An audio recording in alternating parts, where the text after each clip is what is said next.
मुंबई विद्यापीठाच्या सिनेटची आज निवडणूक, तर 10 जागांकरिता 28 उमेदवार निवडणुकीच्या रिंगणात। कायद्याच्या योग्य चौकटीतून फाशी झाली पाहिजे होती, मात्र गृह विभागाचा हलगर्जीपणा झाला।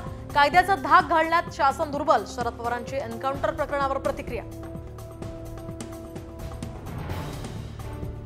शर्मिला ठाकरेंकडून अक्षय शिंदेचं एन्काउंटर करणाऱ्या पोलिसांना 51,000चं बक्षीस जाहीर। एन्काउंटर प्रकरणानंतर आता शर्मिला ठाकरे यांच्याकडून घोषित।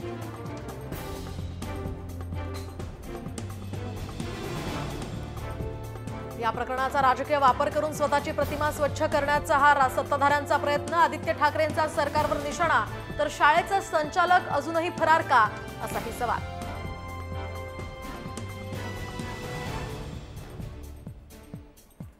जखमी पोलीस हे चालत रुग्णालयामध्ये कसे गेले, जितेंद्र आव्हाडांचा एन्काउंटरवरून सवाल। तर एन्काउंटरमुळे सरकारवर संशयाचं धुकं, जितेंद्र आव्हाड यांचा संशयास्पद सवाल। लॉक असलेली बंदूक अनलॉक झालीच कशी, एन्काउंटरवरून पृथ्वीराज चव्हाणांचा सवाल। तर बंदूक हिसकावण्यापर्यंत पोलीस झोपले होते का, चव्हाणांचे पोलिसांवर ताशेरे। भरत गोगावलेंनी स्वीकारला एसटी महामंडळाचा पदभार, तर 2 दिवसांच्या मंथरणीनंतर गोगावले एसटी महामंडळाचे अध्यक्ष।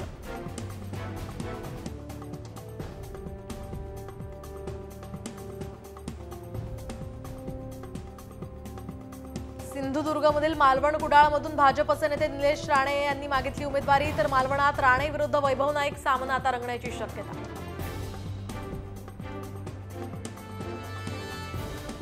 ब्राह्मण समाजासाठी परशुराम आर्थिक विकास महामंडळाला कॅबिनेटने दिली मंजुरी। महामंडळासाठी 50 कोटी रुपयांची तरतूद।